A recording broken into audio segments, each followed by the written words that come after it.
Hi, I'm Sam Harrison. I read, review, and discuss fantasy and science fiction books. And today we are here to do a spoiler discussion of The Gathering Storm by Robert Jordan and Brandon Sanderson. This is book 12 in the Wheel of Time, the first book by Brandon Sanderson. And I'm here today with my good friend Matt. Hello, everybody. And this is your first Sanderson book as well, isn't it? This is my first Sanderson book. Yes, absolutely. And I think a very good place to start. A great book, fabulous book.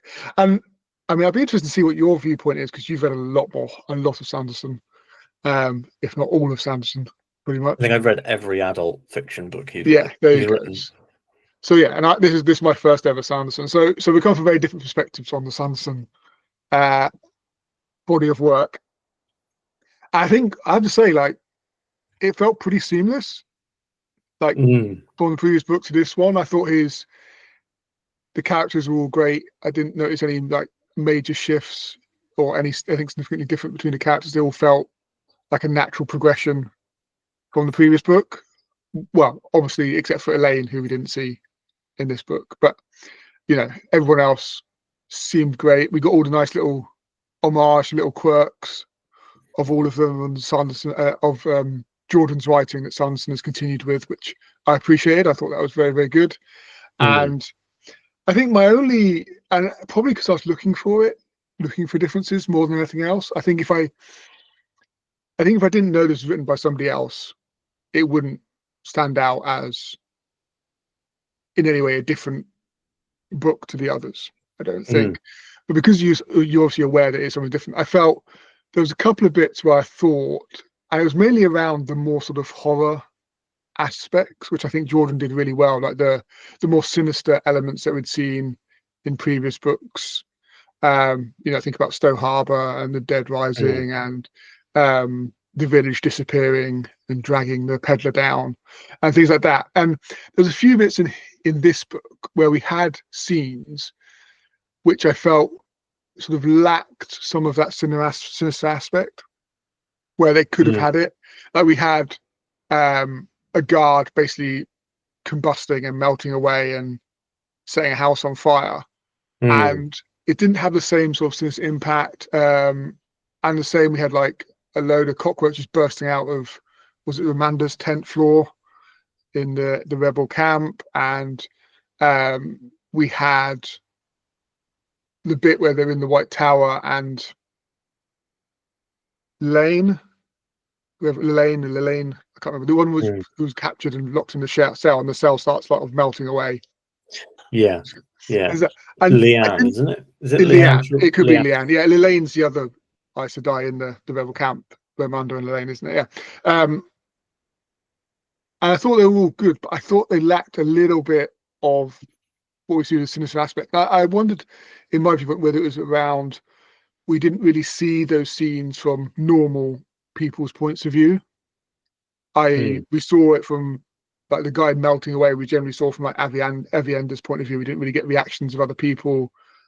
The thing where Amanda's tent was all just Aes Sedai acting reasonably calmly, and then we had like Egwene reacting fairly calmly in the tower as well. So as like when I think back to like Stowe Harbor and the village disappearing, we saw it through certain people's point of view, but we had the reactions of people in the circus, them not wanting to cross that element, and we had in Stowe Harbor, you had the villagers and around that, and we had a bit of that, to go back on what I've said, in the village that Max goes to, where they're just tearing each other apart every evening.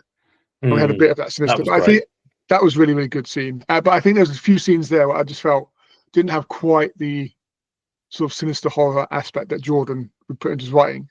But on the flip side, what I think Sanderson did really, really well, and more than Jordan had done previously, was bring in elements from previous books into this one, like reminiscences or just little elements, like Egwene was going into the kitchen of the White Tower and she was smelling the food, and it reminded her of the Two Rivers and being her father's pub in the kitchen, and all these little links back to previous elements in the stories, and some more significant, some less significant. But I thought that was superb, just sort of encapsulating. Obviously, he's a huge fan of the series, That's part of the reason why he was chosen to write it. But that really worked really well for me, just bringing in elements of, previous books because it's a long old journey that we've been on through. This is, book 12 of the main series, and obviously the prologue as well. So, but to have those little harkbacks, I thought was absolutely superb. I really, really sort of enjoyed those elements of just sort of thinking back, oh yeah, we've come a long way. Yeah, I think that Jordan was really good at like setting stuff up and then paying it off. But I think Sanderson is really good in this at returning to events and being like, hey, you remember this? Wasn't this? It's pretty cool to go back to Farm, for example, or to see returning characters that I've been asking where they are for 10 books. I forgot to mention earlier, but this is a full spoiler discussion. So if you haven't read this book, we've already probably spoiled mine a bit. But it's full spoilers. We're not going to hold your hand on this one. Would you like to hear the trivia? Yeah, go on. Give me the trivia. Okay. Yeah. So the most of these episodes, I have something to add. But with this one being the first Sanderson one, there's quite a lot of trivia out there about Sanderson taking over. So originally, the novel was going to just be called A Memory of Light, and Jordan was quoted here to say that it was going to be. He said it was going to be in one volume. He said it was going to be one volume, and he said whether it is 1,500 pages long, Tor has to invent a new binding system, or it comes with its own library cart, it'll be released in a single volume. And that was very funny to me because Sanderson immediately took a look at it and was like, no, that's 3 books. Yeah, exactly. I mean, they're 3 big books. Like they're 3 proper Wheel of Time books. It's not like they're 3 shorter books. They're all however many hundreds of thousands of words. And I know Sanderson likes to write really big books. And I know, when you get over a certain page count, like actually physically binding them, especially paperbacks, is almost impossible. And I know some of Sanderson's recent ones have been hugely challenging to get paperbacks bound because you can only go so thin on the paper because the see-through then becomes too bad, and nobody wants that.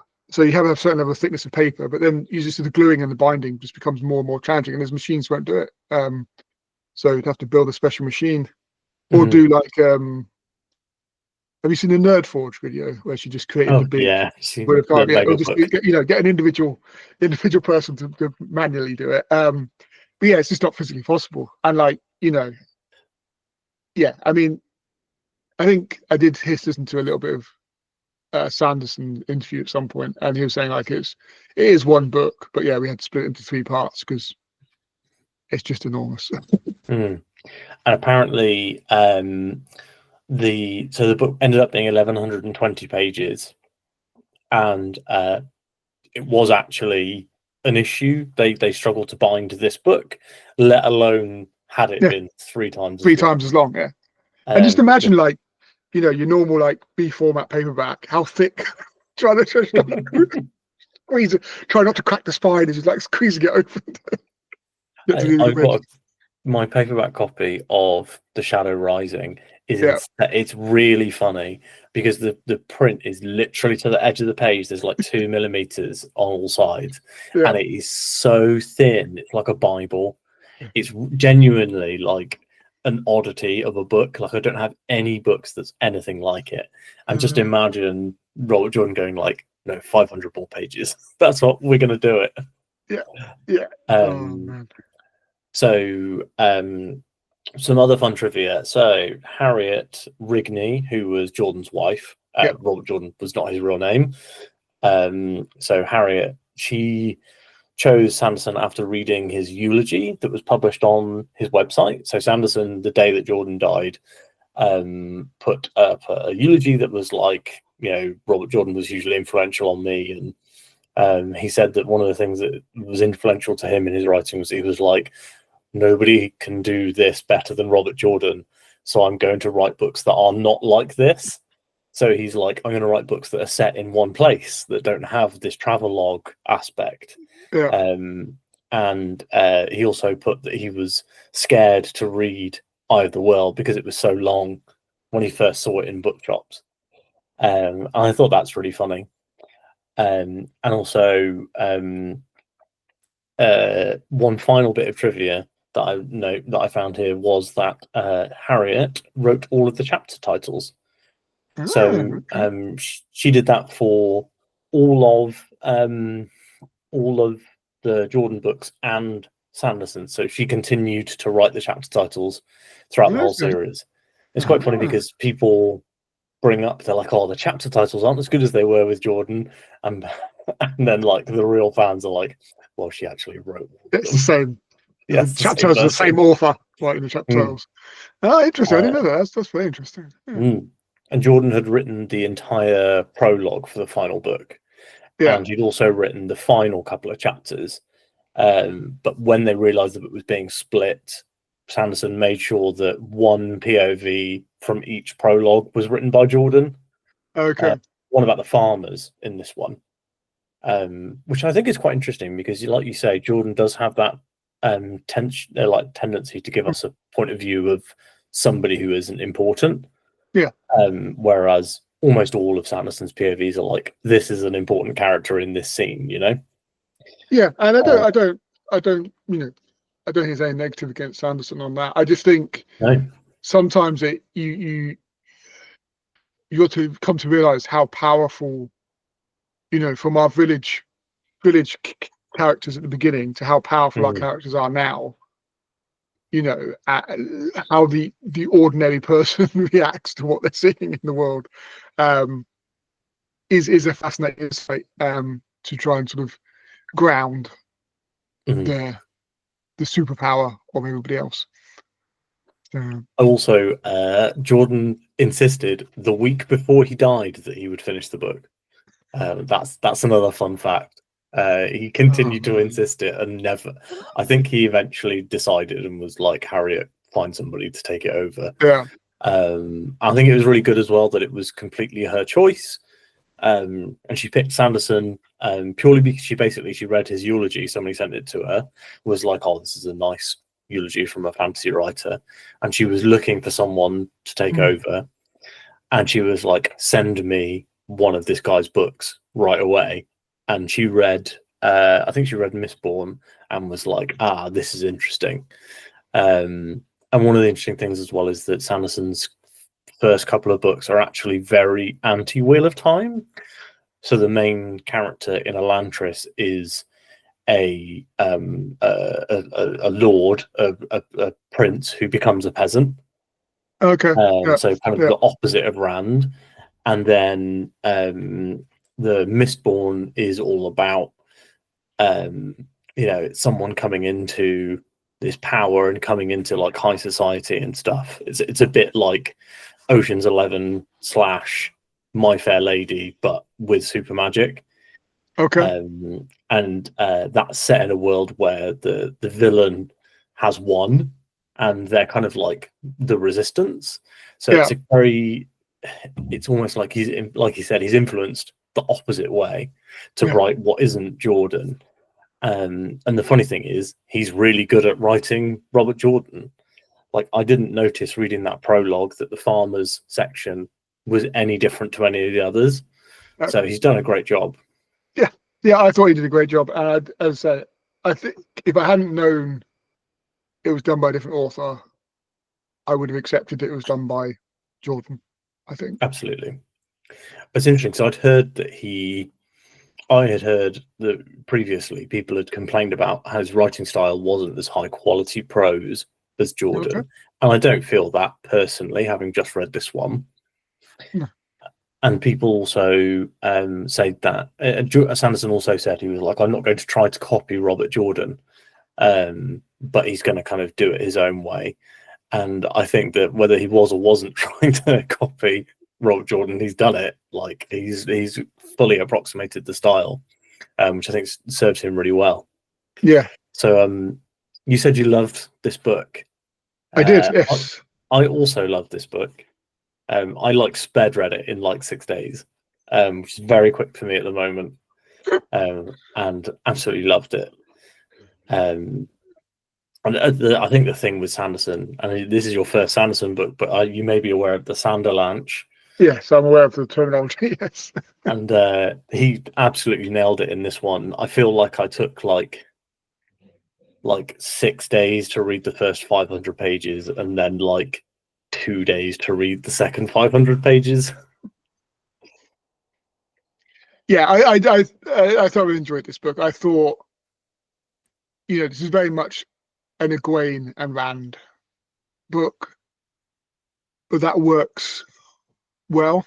I think Egwene, we've always enjoyed the White Tower and the White Tower sort of dynamics between all the Aes Sedai, and having the Egwene as the main, I assume is the main majority of the book, was great. I loved her arc in the story and what she has now become. And I think the Rand storyline was also superb. I think his continued development has been superb. So those two being the main sort of choice of this book just worked brilliantly. And I think we didn't get any Elaine in this book. We didn't really get any Perrin, really. No. And we got a little bit of Matt, but he didn't really do a great deal in this book. So yeah, and we didn't get, we got a tiny bit of Avienda. So there's lots, there's very clearly two main characters in this book. I enjoyed both their storylines immensely. I think that the focus on those two really benefits the book, and probably helped Sanderson get into this story, because he's only got those two really to juggle. We still have quite a lot of POVs in the book, but I thought that the focus on Rand and Egwene were great, and I think that the big story moments we get with both, the kind of the big action sequence at the tower, which was fantastic, and like Sanderson is great at writing magic action sequences in a way that is really easy to visualize and understand and know what's going on. And the fight scene where like Egwene is like hanging out the side of the tower just shooting down the giant bat creature things, I was like, this is cool as hell.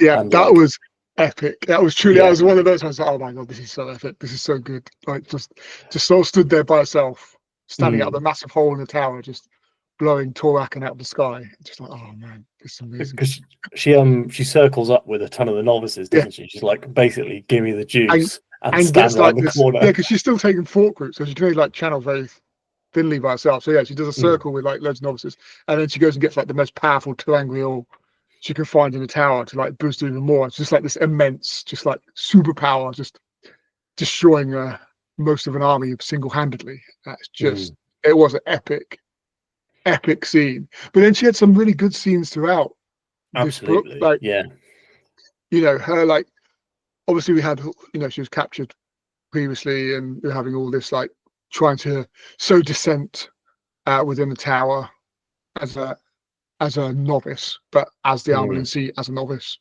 and whether else in building those relationships and questioning and getting others to question, and using the division that Elida had created within the tower to cast dispersions on Elida's leadership. I thought it was all really, really well handled. And there's some great little scenes, like obviously the scene where she sort of connects. They have that challenge with Elida. That scene was brilliant. And pushing Elida's buttons in the right way, but keeping everyone on side. The political nous of all that was superb. And previous to that, there's one bit where I think she was taking the beating, and you're talking about, I did make the note of the quote about being hard. And she said, like, I assumed I just had to be harder, and that was what would teach me to laugh at pain. But it's not hardness at all. It's not strength that makes me laugh. It's understanding. And I was like, the contrast of that to Rand was just magnificent. I just thought that is a beautiful little bit, the storyline of where you've got this contrasting characters who are both going through difficulties, but actually the approach they're taking to overcome that is very, very different. You know, Rand's all focused on, I got to be harder, I got to be tougher, I can't feel anything, I can't have any emotion, I've got to be just like this rock. And Egwene's like, actually, that's not going to work. If I understand it, then that gives me power over it effectively, and I can control it. I just thought it was a superb little element, and there's so many other scenes. Like, I mean, we got to touch on the Varen scene. The Varen scene. Yeah, well, that was a true proper, like, you could see where that had been built throughout the books. Yeah, because we discussed Varen several times. Like, from the first time when she gave the ring to Egwene, the dream ring, to get tell her on Riod. We were both like, something's not right here, because there was something like she didn't pass all the information on, or something. I can't remember exactly what it was now, but I remember both just going, something not right here. And it was, every time we saw it, like, what's her game? What's she doing? What's her plan? And then we get the answer. I was like, oh. So I'll tell you now, I was spoiled on the fact that she was a dark friend, or that she was a Black Archer very early on, like book 4 or 5. So it was after we had first started to kind of have our suspicions. But I remember I was looking at the wiki, and I was looking at the wiki page for Dark Friend, because I was like, I want to see like how it's described. And I was like, I want to see how it's described. And then it says, like, one of the first paragraphs is like, the only known person to stop to be a dark friend and to turn to the light is Varen Mathwind, Aes Sedai. And I was like, cool, thanks. Like, why this doesn't need to be here? Like, that was that I was spoiled on. I was spoiled on Egwene becoming the Amelin seat, and I think that was it. I think those were the two big things I was spoiled on. And I mentioned that I'd been spoiled on the Varen thing to a friend, and they were like, that's gutting, because that's one of the best reveals in the book. That was such a good reveal. I mean, it was so good, because I say, like, we've been discussing it. Obviously, I didn't realize you'd been spoiled, but discussing, like, there's always been a suspicion that there's something not right. Like, she's doing these other things, like the Aes Sedai prisoners with the Aiel, like she was doing some sort of things there. And then she's met Matt in this book, and she handed him a letter and said, don't open it. And we're like, do we trust her? Do we not trust her? And then, like, she comes out. That scene was great as well, like her and Matt. Yeah. And the like bargain of like, you have to stay here for so many days. I thought that was very well done.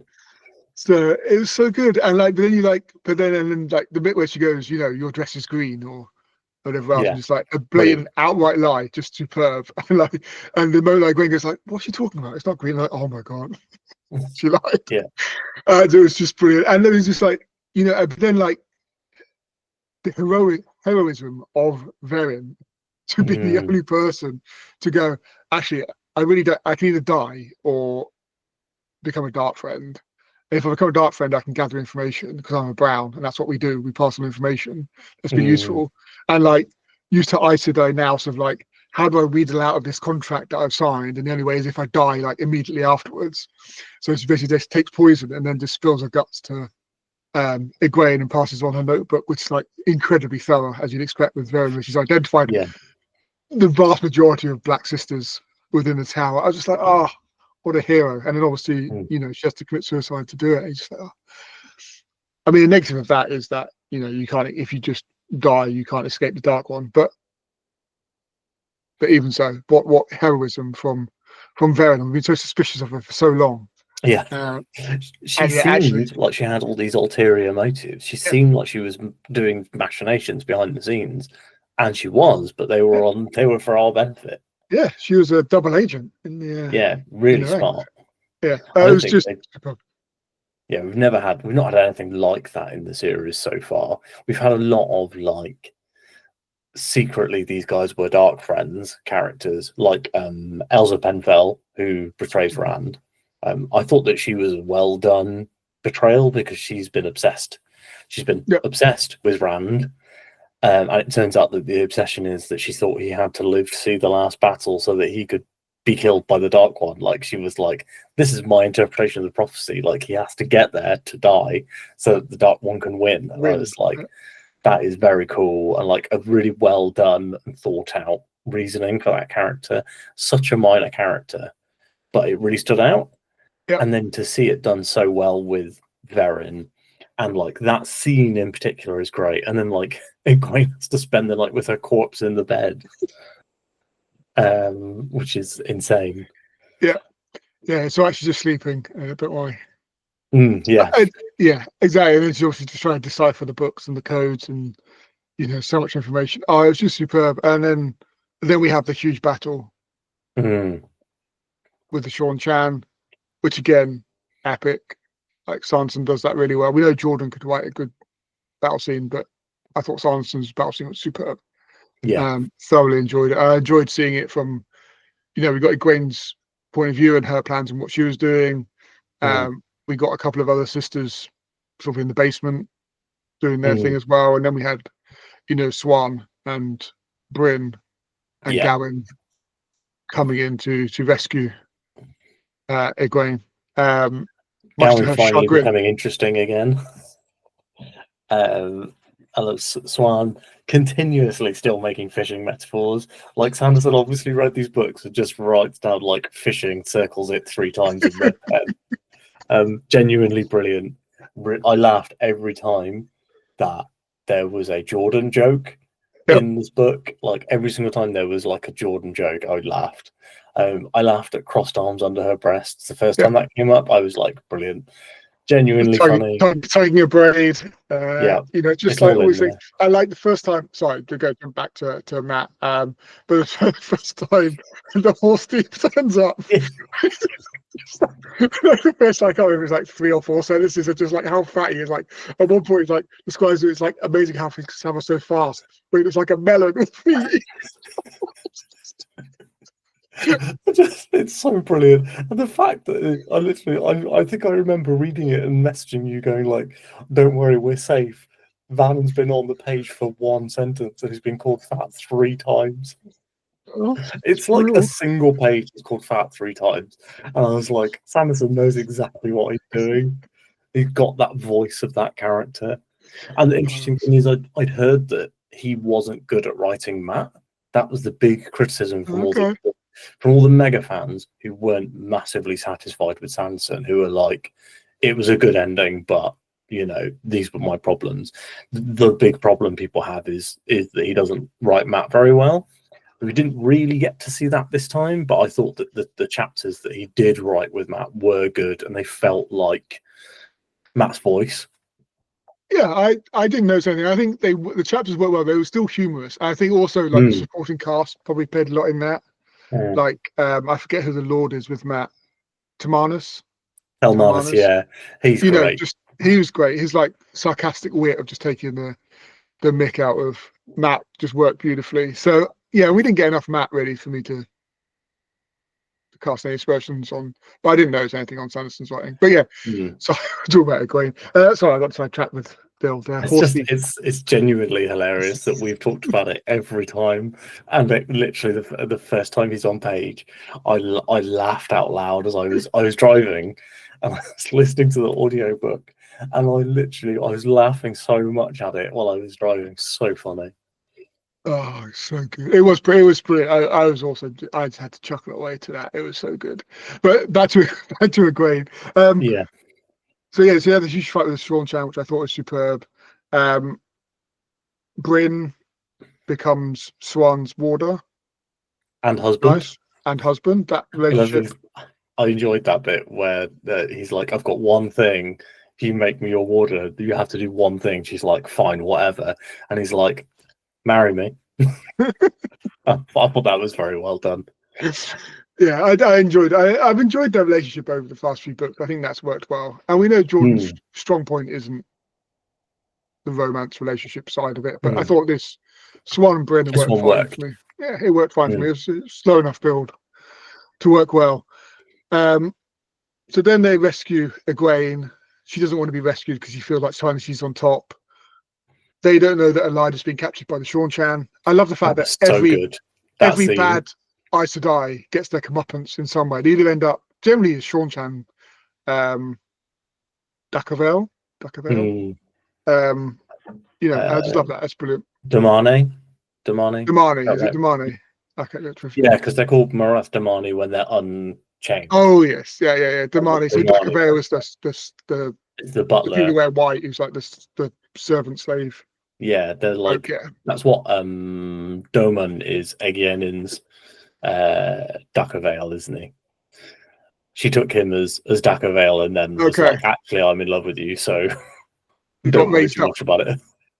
He got raised up, yeah, and that's what happened to Suroth. She's been made Dakavale, hasn't she, by Tuon, and handed over to the royal guard. Death Watch guy, was it? Death Watch guard. While her hair grows out. Lads.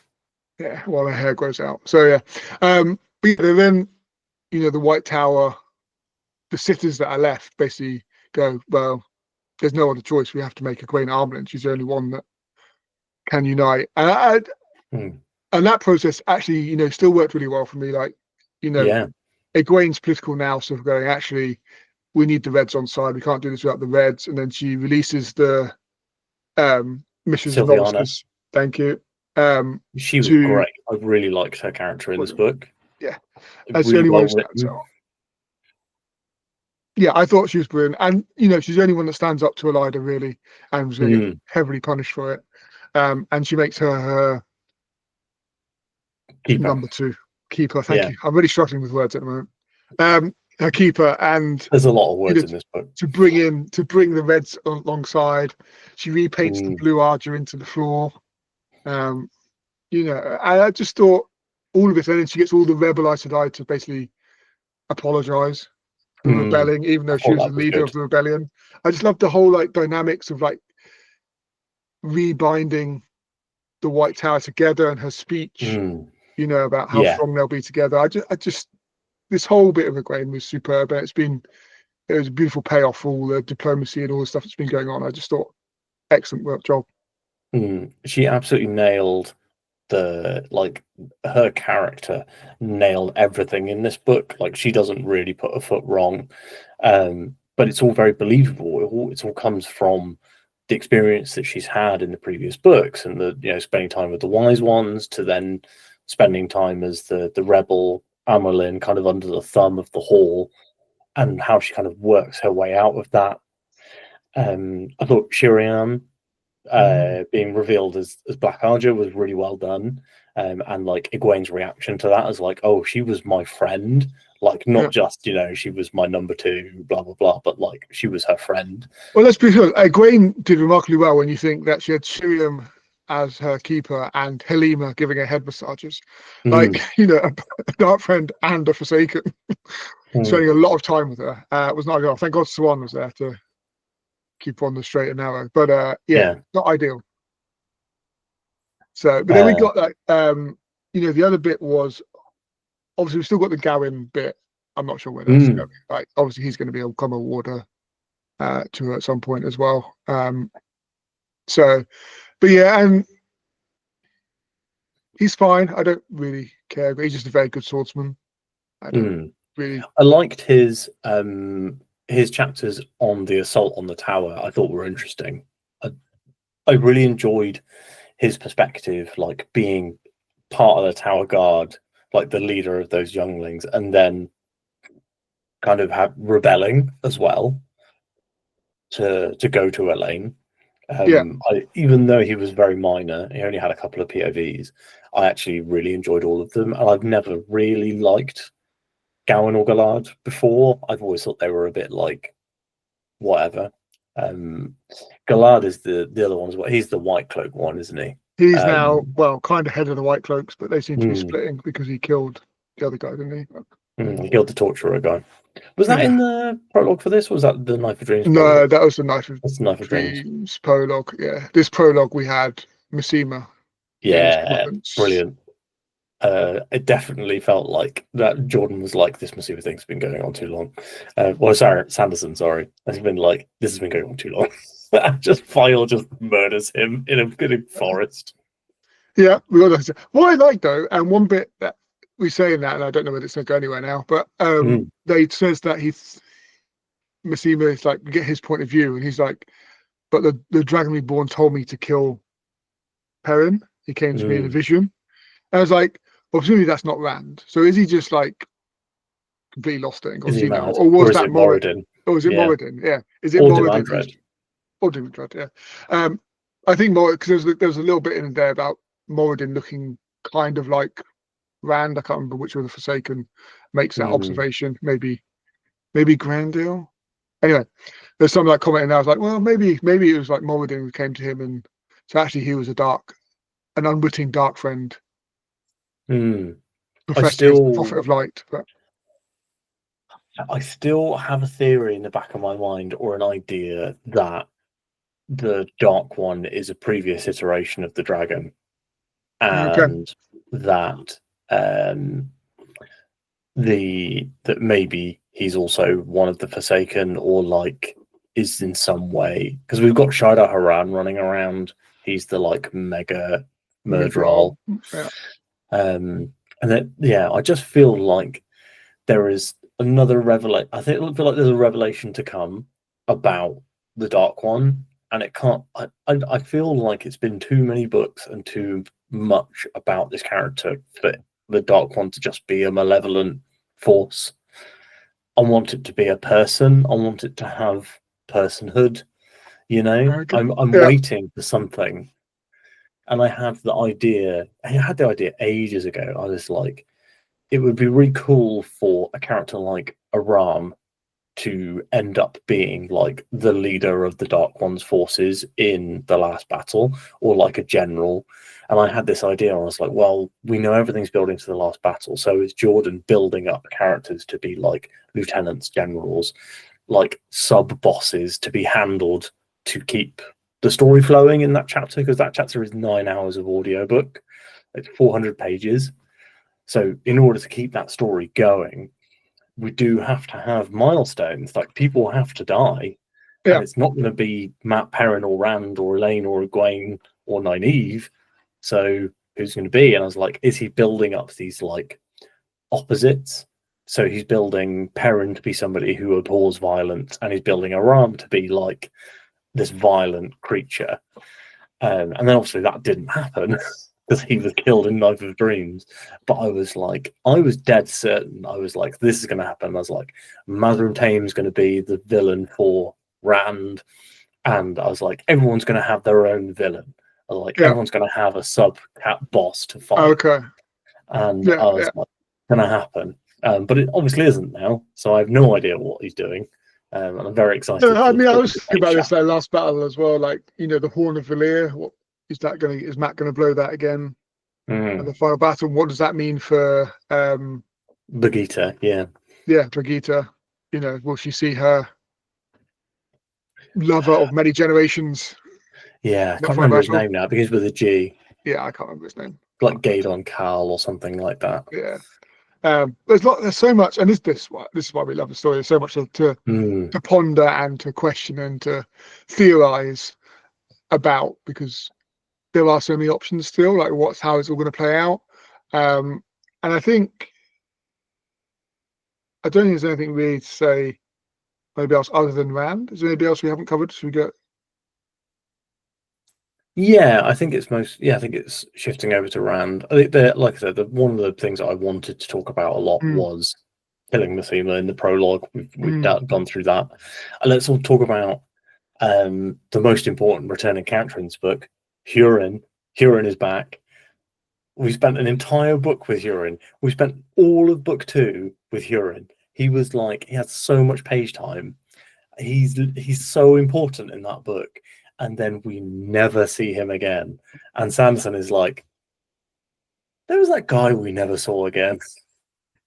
And I was reading the book going like, and I saw his name on the page, and I was like, oh my God, it's happening. Hunting for Hurin. It's complete. We found him. He's finally back. And that gave me a lot of, reading that gave me so much faith that the book was going to be good. And then it was basically a combo of fishing metaphor, Van and his fat, and the fact that Hurin came back. I was like, he's nailed this. Done. Nothing else could have happened in this book and I'd have been fine. But yes, Rand. So this book was really interesting because we got the payoff of the male Adam, which had been God, when was that? That was pre-Bowl of the Winds. That was like book 3 or 4. No, It was early on. Yeah, that was like first lot of Mogadine. It must have was, been book 4 or 5. yeah, I'd say 5-ish, 4 or 5. Yeah, that sounds about right. Yeah, 5 maybe. I can't. It's called the Domination Band. Yeah, did we which is know a that? Did we cool know that name. before? No, I don't think we No, had heard that I before. thought I it think was they a just great call it name. the male Adam. Yeah, I thought, yeah, the fact it's called Domination Band was pretty much. So you had like Semiraj, who'd obviously captured in the previous book, having burnt Rand's hand off. I really thought he was going to get that hand back. It's still time. Like, it's still time. Because if you look at the cover for Memory of Light, I didn't realize this, but he's hiding his hand behind his back. His left arm is behind his back. His right arm is holding the sword. So I was like, I've seen the cover of Memory of Light. I know that he has both hands. So I was like, it's got to come back. And then I realized, I looked at it again, and I was like, he doesn't have both hands on the cover of this book. He might finish this series with one hand. There you go. Wow. Yeah. So yeah, I mean, the whole like, I don't know how to approach this because so much happens with Rand in this book. So we have Semiraj, who's obviously captured in the previous book. Cadsuane and the Aes Sedai trying to break Semiraj to actually get to speak. Not happening. That's not happening. Semiraj is basically the torture of the Forsaken. I got very much like, is it Mengele, the Nazi doctor who used to like do experiments on people? I got very much those kind of vibes from Semiraj, just like experiment on people to see how much pain she can inflict. A lot of her dialogue was very Mengele. Yeah, it gave me that very much those vibes. And I mean, the fact that Cadsuane basically reverted to, again, we go back to the spanking, which I'm not a huge fan of in these books, but happens a lot in this specific book. Yeah, we haven't learned in the last book as well with Egwene. But anyway, basically to humiliate her, because that's the only way to get her to remove her view of herself as greater and the fear that she invokes in others, which I thought was nice. It was a good way of working around it. But then we'll come back to Cadsuane later because there's something really interesting with Tam and Cadsuane at the end. Yeah, which I thought was definitely. Again brilliant, which harks back to this. But then the Dark One basically helps Semiraj escape. Yeah, Shidar Haran turns up, doesn't he? Yeah, exactly, and frees her. And she gets hold of the male Adam, which Cadsuane was supposed to be keeping safe.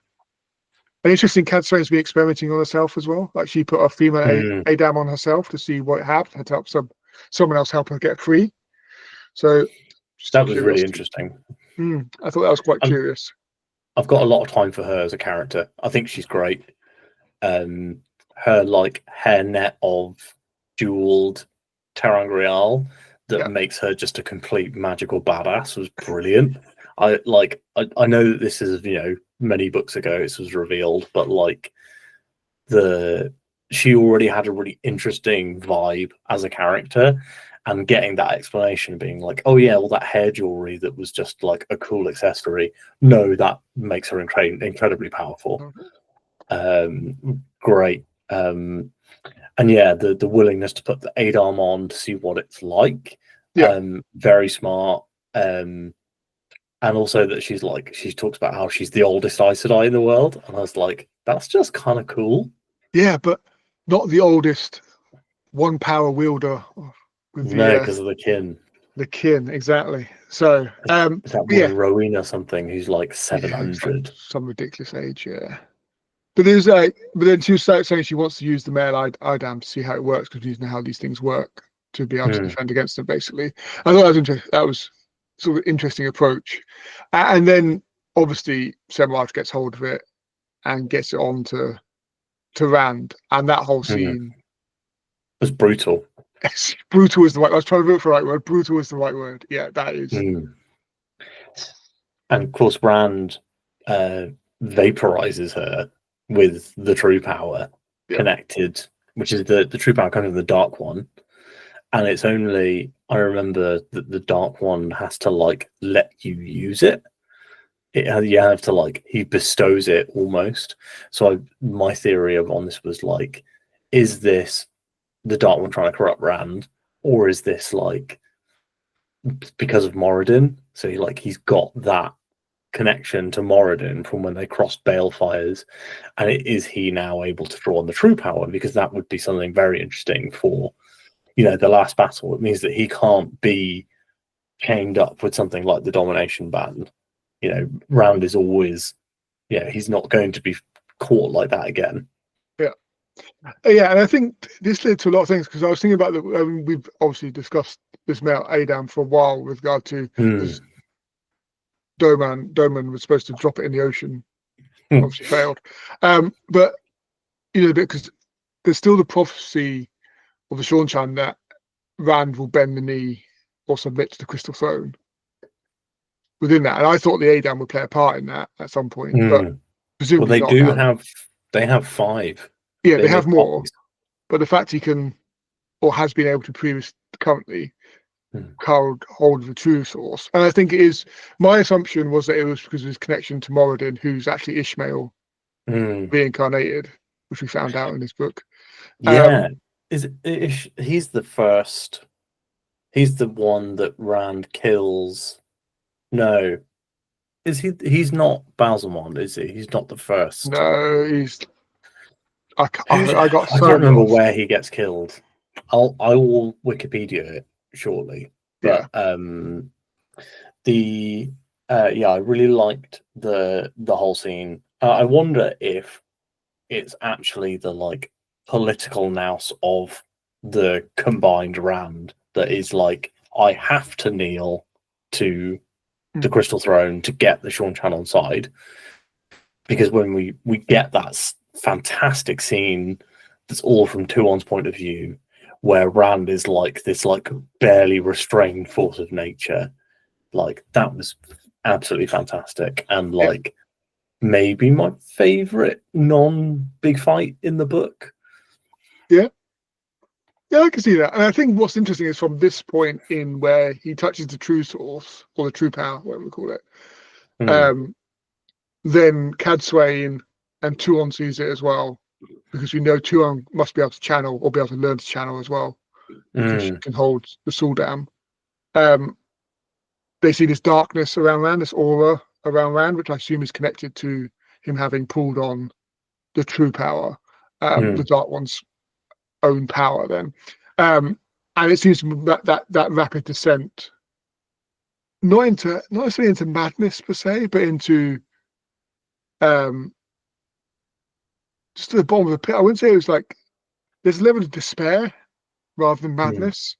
I think is probably the phrase I'd use. That, and he continues about this hardness and becoming harder and harder and harder. And there's an element that goes, really hard things are quite brittle normally, or can be quite brittle, and it's quite easy to break. Which is why I liked the Egwene flip side of that. But the fact, that scene where he's got Semraj, he's got a dimension, and he's basically he's strangling Min, because Semraj is basically controlling him, and then he manages to just delve into this darkness, and Lewis Devon is basically screaming at him not to at the same time, because he knows what it is, or seems to know what it is, and fears it. But then he can just obliterate the domination band, Balefire, Semraj, so she can never exist again, which means killing a woman deliberately, effectively, forever. There is no return. And we get this. I felt we get this shift in Rand at that point where he gets much darker, and we then. I can't remember if he's seen Moradin in his dream previous to that or after that. I can't remember exactly the timeline of that. But he goes to see Moradin in his dream, doesn't he? And Moradin's like, "Why are you here? How did you get here?" But somehow there's a connection between those two. And then I'm probably missing something. But we get the bit where he then goes after Graendal, the other Forsaken, who's fully on compulsion, drain everyone of their own will and use them. And Nynaeve actually finds a connection with the little boy in the prison, who's been poisoning the previous messenger and things like that. And I enjoyed the Nynaeve Rand sort of connection. Yeah, I think they work really well together as characters. I think that like as like friends, confidants, etc., they genuinely do work quite well together. They're like really well done. And yeah, the bits where like she's like, "Oh, we need to save these people," and Rand is like, "No, they're not people. They're dead. They're done. Like they're basically like shambling corpses that have been compulsed." Which I thought was great. Yeah, well, he gets her to undo the compulsion that she's put on the boy, and then the boy just becomes like A vegetable, like straight away. Yeah, he can just say like the 2 words of where she is, and that's effectively it. Then he goes to the Sean Chan and goes to Tuon, and they have their tete-a-tete, which goes not well. No, that's what causes her to attack the White Tower, isn't it? Yeah, she's like, we can't get any more powerful. Marastamani. He's too powerful already. We can't. We can't attack him, and then she becomes Empress. So I don't know what it means for Matt. Is he now like? Is he still the Prince of Ravens? Does he go up in rank from the Prince of Ravens? I don't know. King of Ravens. That would be interesting. His lordship, and then we've got and then after that terrible thing with Sean Chan, he goes off to basically take out Grendel. I like the way he does it. I like the way he uses that. Absolutely love that. Fantastic scene. Forgotten his name. Anyway, the sort of the Chodon Carl. Yeah, the pompous idiot. And just takes him and basically gets Grendel to use a compulsion on him in the tower. And then when he comes back, he then and this is dark. This is proper dark. Just obliterates the tower. Everyone in the tower, presumably hundreds and hundreds of people. And then he's like, I'm very worried about this man now. And as she should be. Yeah. And seemingly no regrets to it. It's just like, I have to do it. It has to be done. It's the only way to kill the Forsaken. He knows that he's killed Grendel because the compulsion has gone from. And that was why he sent the guy in. Yeah. Brilliant. Absolutely brutal and very unforgiving and just yep, I'm gonna use this man and maybe he'll die, maybe he won't, but I will be able to take one Forsaken off the board, and not even a powerful or interesting one, just get this one off the board. Ishamael, aka Moradin, was Balsamon. He was Balsamon. Okay. He was the original antagonist for books 1 through 3. Yeah, well, who we thought was the Dark One originally. But okay, that makes sense. So we got to really dark places that Rand is going to, and also how him and Lewis Sterrin are becoming just one person, rather than the voice in his head. They are one person, one dragon. Yeah, that's kind of how we end it, isn't it? That's the big. Yeah, well, we get. So what I really liked about the ending with Rand's stories in this line is we get the bit where his so several bits. So Nynaeve goes to Cadsuane after Rand has committed mass murder. Grendel's thing, yeah. To basically go, okay, we need to do something because he's losing all control, understandably. And Min's sticking with Cadsuane at the moment as well, understandably, because Rand has gone very dark. And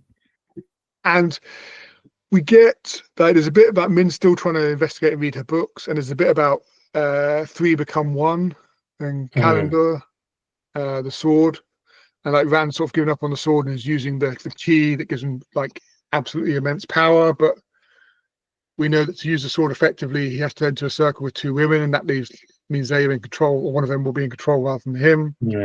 But that obviously seems like that's something that needs to happen from the prophecy, if we understand that correctly. But it's something else within that Cadsuane and Min think is something missing. So it does make you think who the other 2 would be. My immediate thought was Elaine and Avienda. Yeah. But there's or is it Nynaeve and Egwene? Yeah, and Nynaeve and Egwene. There's a few more people who would he trust enough? Oh, who's that one that's going to kill him? The one that's going to help him die? Yeah. Her name's really normal. It's Sharon or something, isn't it? I think it's quite showered, but yes, it's relatively cool. It's one of those names that's not like. I remember reading it, going like, "Oh, okay, this is just like a name." It didn't have that fantastical wispiness. No, it's not. You know, Luz Theron is kind of a bit. It's not Nynaeve Almira. No. So yeah, and we have all that, and then like Cadsuane wants Perrin, but actually she doesn't want Perrin, she wants Tam. She thinks Tam can, being Rand's father, can bring him back from the brink, because he's the one that's raised him. Yeah. And I thought that whole scene with Rand and Tam was great. Like, you know, initially we sort of like Tam coming in, like you see sort of some barriers coming down with Rand, and then he mentioned the one name that he should never mention in front of Rand, which is Cadsuane, and then he just absolutely lost it, and almost kills his father. Yeah, that he was just managed to resist. Yeah, that was a good one. But then Tam's reaction to that was great. Yeah, absolutely. So then he goes and confronts Cadsuane as like, "What the hell have you done to my son?" And she basically just wraps him up in the wind and ties him up. And he like remains like, he doesn't get flustered, he doesn't get bored. And like, we know he's taught Rand how to go into the void and like stay calm and stay focused, not get distracted. The character's name is Olivia. It's Olivia, but with an A. Olivia, okay. Olivia. Yeah. Olivia, yeah, okay. And you know, he then basically just calls Cadsuane out, which I thought was superb. Like, you're basically just a bully. You just bully people with one power. Like, if you were just a big bloke beating people up with your fists, just you're doing exactly the same, just with the one power. You're just a bully, and that kind of flummoxes her, because that's what she is. It goes back to like the Semraj bit. It goes back to like how she treats all the other. You know, she's the oldest, therefore everyone should respect her, and she's got all these Terangrial, which gives her more power. So she is higher up in the undescribed echelons of Aes Sedai, who's the most powerful. I thought that was brilliant, the way he confronted Cadsuane at that point, and just called her out for what she is, which is a bully. For whatever reasons she's doing it, which could be the right reasons. You know, her approach is my way or the highway, effectively, with everybody. So I thought that was really good. And then Rand goes to destroy the Shawnchan. He's like, right, that's it. We can't have the Shawnchan at my back, so let's obliterate an entire race. And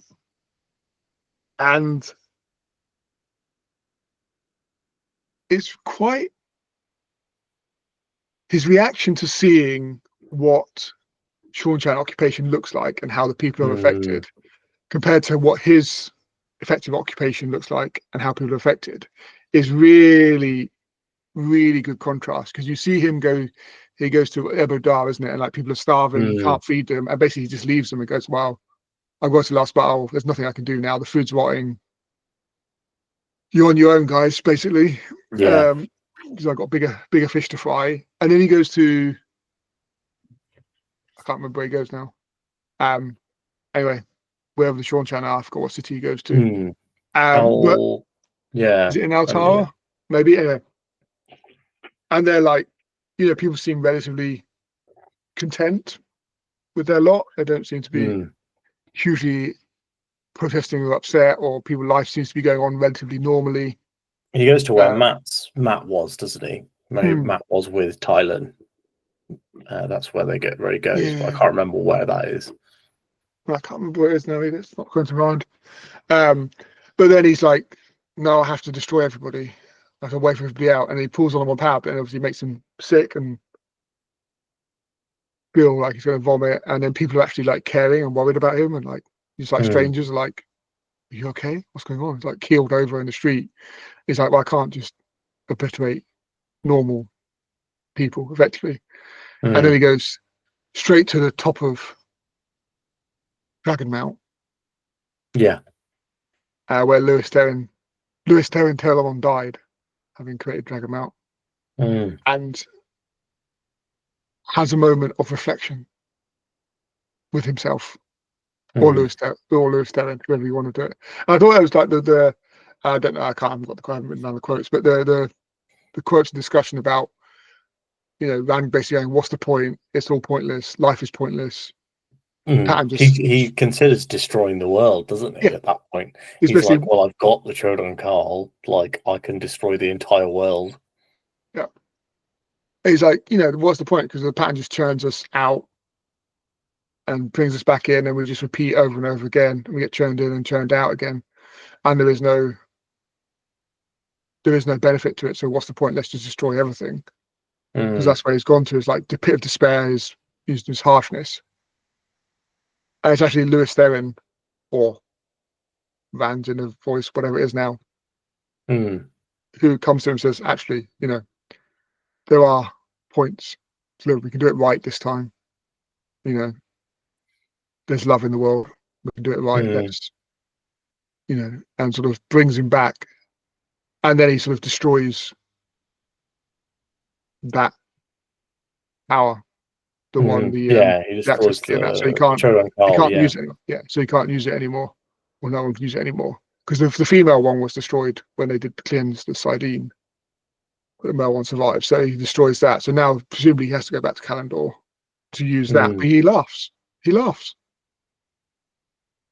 For the first time in a long time. Indeed. So is there hope? Yeah. There's light in the sky. Egwene sees it. There's light. There's a circle of light above Dragonmount. Is there hope in the world of the greying clouds of despair and destruction? I think that this is a really strong ending for this book, because we have, we're at a great place with a lot of our characters. So Egwene is in the Amelin seat finally. Rand has kind of, and in fact, this book almost seals off two major subplots, which is Rand going insane, dealing with Lewis Theron, and Egwene and the White Tower. And we've now, those are done. We don't need to revisit those again. And they're very definitively sealed off, ready for us to take the kind of next step in the adventure. And it's quite interesting that Jordan thought he could do this in one book. It may just be that he wouldn't have written as many cool action sequences. But I'm glad that Sanderson did, especially, as we said 1,000 times, the White Tower defense, incredible. Really good action, really well foreshadowed and built up as well across the book and previous books, with Min's visions moving into Tuon and like their hatred for the Marathda money, the Aes Sedai, all really, really well done, put together. And this puts us in such a fantastic place to move onwards towards the last battle. I'm genuinely pretty hyped for the next book, especially because we kind of know what it's going to be about. Well, I'm assuming it's called Towers of Midnight. Yeah. And by the picture on the front, they're basically going to save Moraine. Yeah, it's Matt, Noel, and Tom. Obviously, I mean, we've talked about this before, that Noel is obviously Jane Fastrider. Like, it's so obvious. So they're off to save Moraine. I want to know why Oliver is important as well, because it's been a lot of books we've had this kid hanging around, and I feel like Jordan would not have done that for no reason. Every character seems to have a point. They have a plot. I'm interested to see where we go with Noel and Oliver specifically. And I'm also interested to see what's going on with Tom, because obviously there's a big, I've always thought that Tom may have been Elaine's dad. And Tom and Morghese were obviously at one point in love, but now Morghese is married to the soldier. That actually happens in this book off page, doesn't it?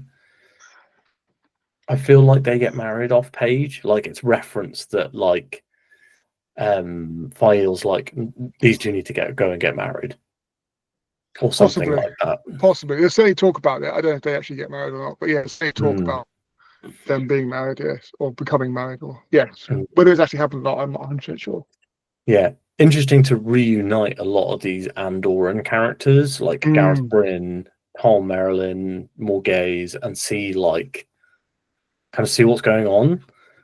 I'm really interested as well to see more of Balwer, the White Cloak Spy Master.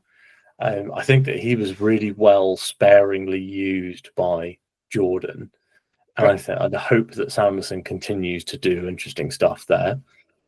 And also Basil Gill, like just like this innkeeper that's just been drawn into all this horrible, horrible adventure that he clearly doesn't want to be on. Brilliant character. Yeah. Basil Gill and Vanna need to start like a Weight Watchers Club or whatever, like something like they're both referenced as being rotund. Not as much for Basil Gill because Perrin's mind doesn't roll that way. I don't think. No, it doesn't. No. So yeah, I think I'm looking forward to it. I think it'll be. I assume we'll get Moraine back in this book. By the heading. I assume we'll get some of Elaine in this book. Yeah, because Matt's ended up in Cayman now, hasn't he? I think that in this book, Baron takes him there. So I assume we'll get some of Elaine. Whether we'll get Avienda coming back from Roydian. Got to see what Theron asked Matt to do. Yes, that's got to be this book, surely. Well, presumably, because how long is he going to wait to go to the tower? So presumably he has to open the note from 30 days, wasn't it, or something? Yeah, I think 14 days. I can't remember. Did she start at 50 and get sort of talked down to 30? I can't remember. It was something. I did have a quick sneak peek at the first quote at the beginning. It's quite a long one, but it's actually shocker. Have you read it? No, just no. So this is the first little bit on the page. Ooh. It's from The Dragon Reborn by Loyal. Son of Aaron, son of Hallen, offsetting Shanghai. So it's his a bit from his book. But I also wonder, are we going to see him at the Great Stump? Oh, the Stump, yeah. Giving his oratory. Oh yeah, there's a lot of stuff to still pay off. Obviously, like Loyal and the Stump, Lan and the army of the whatever they're called, Malchieri. That scene is still the best scene in any of the books. Absolutely, the Golden Eagle flies for Tarman Gaiden. I remember listening to it, being like, "Yes, this is so good, Robert Jordan, you've nailed this. It was worth it to read 11 books to get to this point." You were ready to charge the gap, weren't you? I was running along the seafront going but fantastic, great scene. But yeah, that needs paying off, absolutely. I feel like a lot of Rand's story is now he's kind of in that waiting zone for Tarman Gaiden. Matt obviously still has quite a lot to do in his story. Perrin, I feel, needs to reconnect with the wolf stuff. I think that's the last thing we need from him, really. Elaine has to have those kids. File probably needs to get pregnant. That's a big storyline that they've been referencing in the background. I feel like it wouldn't have happened if it wasn't going to happen in the books. Maybe it'll be the final chapter or something. I don't know. It'll be a Harry Potter-esque chapter where the finale's set 20 years later and we get to see all their kids. All the kids are playing together, in the new world. And there's still a lot. There's a lot still to happen, as you say. I think that Rand is probably in a place now where he's be. Perrin, I don't really know what. Perrin's obviously the Wolf King. We get that bit from the Sean Chan about. I think it was in the previous book about him. If you said you'd be the Wolf King as well, I thought the final battle was here. And the Sean Chan, actually didn't mention, the Sean Chan now know that Trollocs are real. Rather than just, I do like the continuation of the superstitions between the different, the Sean Chan and the people of this continent who they're so superstitious, and they're like, oh, but I saw 2 ravens fly this morning at dawn, so that means this is good thing's going to happen. Okay. That's not superstitious at all. No, that's just reading the signs. That was good. It's a great. This was a really, really good book, and I think you can tell by how excited we are to talk about it. and I'm very excited to start the next one, because the next one is dealing with like my favorite aspect of the lore, which is the Aelfin and the Eelfin. Like those, like the door with the Aelfin is like one of the coolest concepts in the books, and you know that's where Moraine and where Lanfear went. Lanfear's out, so there's got to be something. And that cover, I do think the cover for the next book is the best cover in the series. Like, I actually think it's the best one. It's really cool looking. Yeah, it's just like the tower looks so odd. I'm hoping that this is kind of a big push to the like sci-fi history of the world of the Wheel of Time. Where obviously the previous age that Luz Therin lived in, died in, was like super advanced. And it's interesting because you don't really get that in the prologue where you see Luz Therin, but I think they don't use enough description to have missed it, I guess. But no, and also like you talk about the first prologue of the first book. Yeah, but also that he's caught up in the despair of the actions he's taken. He's like so focused on himself and what he's done and what he's wrought that we don't really get to see much I wish outside I'd taken a super plane. Exactly. Where's my air taxi? We've seen it in Rudion, and I really would love to see that, like Matt, especially with that sort of technology. I think that would be really interesting. I don't know if we will see it, but I would be interested. I'd be interested. I think it's been good to see that we've seen development of different technologies within the series as well. I quite like that. Like the train. Like the train, like the Illuminator with Matt, who's creating the gun. He's just built a gun. Dragons and dragon eggs and whatever she's calling them. You know, different technologies that are developing. I quite like that touch of the world developing behind rather than just being stuck as it is. Things are progressing. But yeah, I'm not sure how far that will go. And like we didn't see like that what's happening with the Golem as well. There wasn't really any Golem action. We know he's still hunting. A couple of them left, right? There's one that's hunting Matt. There were like 11 and 6 of them are dead. And so there's a few left. Yeah, I'm sure that there's like a really specific number of them. Okay. But yeah, so we know it's still sort of hunting, but we don't get anything really in this book on it. But I want to see more Grey Men. We haven't seen Grey Men since like Grey Men for a while. No, we got the Sean Chan assassins now. Yeah, they were cool. Similar-esque. Except when they come up against Bryn, who just stabs them in the neck without blinking. And they were able to save each other from Min's vision. That was good. Yeah. A touching moment. I love when Min's visions pay off. I think it's fantastic that Jordan can tell you what's going to happen, but still make it exciting. Yep. And obviously this is Sanderson here, but like Jordan's obviously done it. Yeah, and we've still got like we haven't mentioned like the Black Tower, Mazrim Taim, Loghain, who's going to be bathed in glory at some point. Loghain's great. You know, there's like so much still to happen, and we've only got 2 books left. So while we're on the subject of future books, let's look at the stats breakdown for this one. Okay. So, who number one POV? We both guessed and were correct in saying it's clearly Egwene. Yeah. So number 2 will be Rand. Yep. So Egwene has 21% of the book, and Rand has 14%, almost 15%. So what's that? 30. So just over. They have like a third between them. Wow. It feels like it's more than that. Yeah. And interestingly, I would say to me is that Nynaeve has 8.8% of the book. So she's the 4th POV. Matt's the 3rd. But Nynaeve being that high, and also then Gawain is 7%. So you actually get quite a lot of Gawain and Nynaeve. And I think that maybe that's why Gawain stood out to me. Yeah. Got some great Rodol Iturralde. He's a great character. He's a great character, yeah. Like him a lot. Yeah. Tuon's great in this. Obviously, Tuon's now 4-2 owner. Oh yes, yes. When that chapter was called "The Death of Tuon," I was like, Yeah. "Oh my god, this is going hard already." No, Like, I didn't fall for that at all. I was like, no, this is just because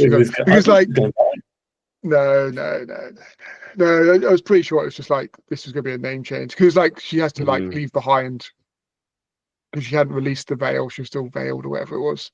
You know, so I was pretty sure that wasn't. I mean, I was hoping, you know, it'd be great for a surprise, but I was pretty sure that wasn't actually going to be the death of Tuon. Elida, 0.1% of the book. She's the lowest POV. She has 4% of chapter 41, which is when she's kidnapped. Yeah, exactly. She's just hanging off a Torakan going, what the hell's happening? Brilliant. Loved that chapter. Interestingly, Musima has more page time than Elida does. It does not feel like it at all. No. No, because Musima's like prologue done, never thought about it again. As Elida's always in the background with every Egwene chapter of like, you know, what's happening with Elida. So she has a bigger presence, even though she's not in the book. Yeah, Graendal, Gareth Bryn, File all get a percent, like a single percent. Okay. Perrin only 2.8%. So Perrin very low. But yeah, even me, I don't how it feels. Can't even remember what Perrin did, to be honest. He has very little page time in this book. I think most of his page time is reminding you that he still exists. But yeah, I thought that was really well done. I think the split is good. I really liked the focus on two characters, and I feel like we haven't really had that in a while. No, but we didn't. What we had, so it was nice to have focus on a couple of characters, but also what Sanderson did, which Jordan did in the last book as well. But I know we criticised book 10, was it, where we had like lots of chapters all of the same characters. This one we had lots of Rand, we had lots of Egwene, but actually they're always split up. We were moving around enough that actually kept you interested. And I think there was like one or two chapters that maybe back to back we had like 2 chapters of Egwene or whatever, but there was enough happening in those chapters to keep it interesting. The story plot was always moving, and then we'd move somewhere else and something else would be happening and moving. I never felt like we had any sort of sluggish elements of actually, oh, come on. But maybe Avienda.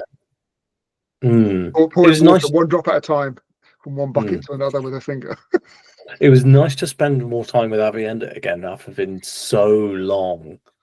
And I've really enjoyed the like you're done when you say you're done. Like when you realise that you're done. That was well done. Yeah, thank God you finally come back, because we're finally running out of really mundane punishments. Here's an early advertising blurb for The Gathering Storm, which was called The Gathering Clouds originally. Okay. So Gathering Storm is a much better title. Yeah, it is. The advertising kind of tagline for it was "Calm and Guidance, the last battle looms and mankind is not ready." That's a great way to pitch that book. Yeah. So there's one more thing I wanted to mention, actually. Oh yeah, because I listened to some of the audiobook. I saw mixed read and audio this time. Yeah, and they had like an interview for a while now. They had an interview, like a very brief interview with Brandon Sanderson at the end of the audiobook. I don't know if you listened to that. No, I read the final chapter. So okay, so interview. Yeah, it's only very, very short. But one of the things that stood out to me within that interview, well, they make it stand out, is we will find out who killed Asmodean in one of these 3 books. So, because supposedly Brandon Sanderson, when he met Harriet, he went in and she asked him whether he wanted to come see us. No, I want to know who kills Asmodean. That's what I want to know. Who killed So yeah, so obviously it wasn't in this book. So even I feel like it's obviously Mother in Time, isn't it? Like I didn't even have a doubt. I was like, yeah, it was clearly at Mother in Time. Well, he just opens the door and he goes, "Oh, it's you." Yeah. Basically, he's like, "But who? How is it?" And it's been so many books now since that happened. You just find out it was Rand, and he was just really annoyed with him. Or like Luz Theron or something. So we've got that to look forward to as well. Yeah, I'm really interested to see all the stuff that has been set up be paid off. And I do feel like Sanderson will do it, having brought back Hurin, having gone back to Falmer. I think he's showing with those specific, elements of this book. Like, I do care. I remember these books as well as you do, Yeah. And I'm probably going to start Hours of Midnight tomorrow, because I started that's reading. my plan. Yeah. I finished reading the new Stephen King on Monday, and I was like, Okay. oh, what do I read next? And I was like, I don't want to start the next Wheel of Time book until we've chatted, because I don't want to accidentally spoil something. Yeah. Because I've almost done that before. When we did book 2 or 3, I was a full book ahead, and I had to be really militant about like looking at the wiki and being like, I know I can talk about this. I know I can talk about this. And I was like, I don't want to do that again. So I was like, I'll wait. And I started reading Wicked because my wife watched the movie with my son, and I was like, this story seems pretty good. And I started reading it, and I'm like, this is good, but I want to read The Wheel of Time. And so tomorrow we can start. Yeah, I'm very excited for us to get to this bad boy. Yes. After we finish. Yeah. They haven't announced anything about 4 to 6 yet, have they? August, I heard it's going to hell in August. Because I asked Andrew Watson, who's one of their reps, and he said, I have no idea. And then someone else was like, they've announced August. Let me double check. August. Yeah. They said probably August, but they have no firm plans. So that's when we all need to get the credit card out. Yep. Save the pennies. Yeah. Hopefully, well, I was going to say, hopefully it won't be as expensive as last time. I expect it will be more. At least as expensive. Inflation. But yeah, so I think it's 3 more books, right? It's 3, then 2, then 2, because it's 10 books. I assumed it would be 3 next one. I don't know how they're filling up the last ones. But my assumption it was 4 to 6 as the next batch. But yeah, I think that there's like the arcs are 1 to 3, 4 to 6, and then 7, 8, 9, 10. Because 9 and 10 were, I think 9 and 10 were originally one book. Or like, no, they're like really, really closely aligned. Somebody was saying that a lot of people hate book 9 because it feels like it's like the first half of book 10. Okay. This will be much shorter book for us, book series for us to get to. Only 5 less books. Almost half. Yeah. Half the size. Yeah, I really want to read it, and I'm really interested to see, because there's all those like guides. There's like PDF guides on how to read Malazan, and I was like, I'm going to try and read it without any help or support, nothing. And then if it's awful as an experience, I will go back to the chapter summaries and podcasts and stuff.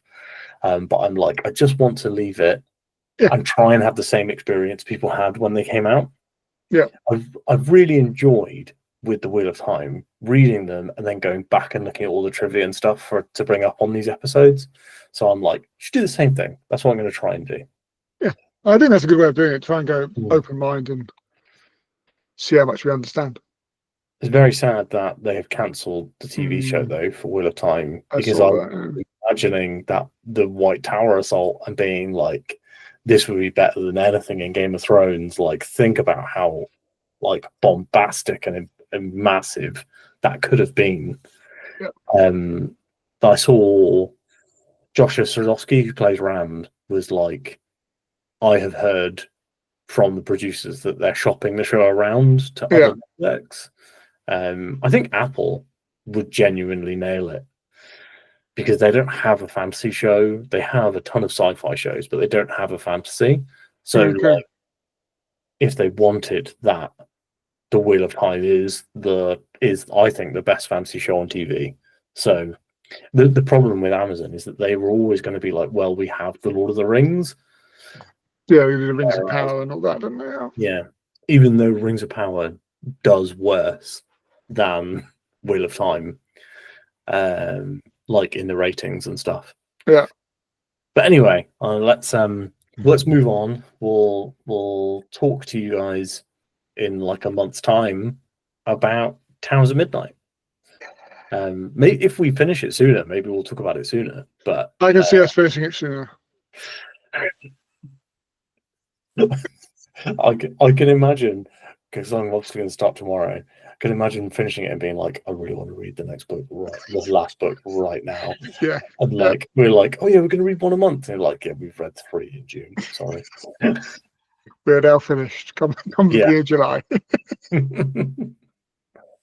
But yeah, I think tentatively we can say Malazan August. Everyone, that's the very tentative. Well, hopefully, if we've got, I think it'd be good if August, September would be good if they've announced books 4 to 6 coming out. Otherwise, we're going to get to a point 6 months down the line where we either buy other editions or we wait for. Well, I don't know if I've told you about my campaign to get the Crippled God for 99p from Amazon. So I have bought every Malazan book for 99p from Amazon on their Kindle Daily deals.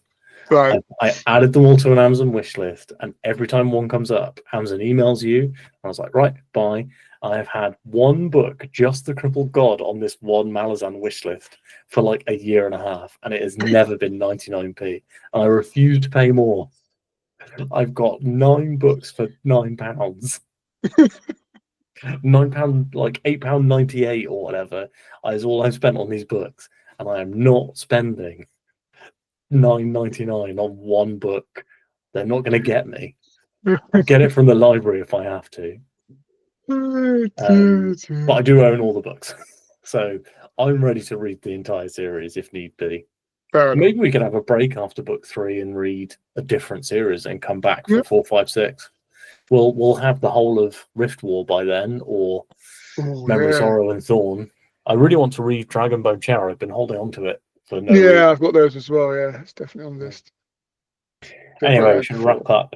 We should wrap up the old pod and go to sleep, or maybe start the Towers of Midnight. No, I'm starting tomorrow. It's too late. I'm probably starting tomorrow as well.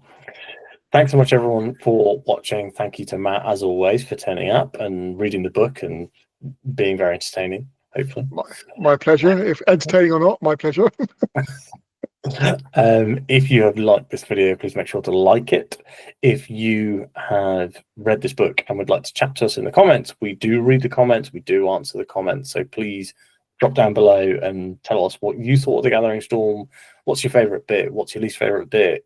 Do you think Van and Fat jokes are overplayed or underplayed, as they are in my opinion? And if you have watched this hour-plus long video and you haven't subscribed, I have no idea what you're still doing. Please do drop that subscription, ring the bell icon so you know when we go live with the next video. And thanks so much for watching. We'll speak to you soon. Bye.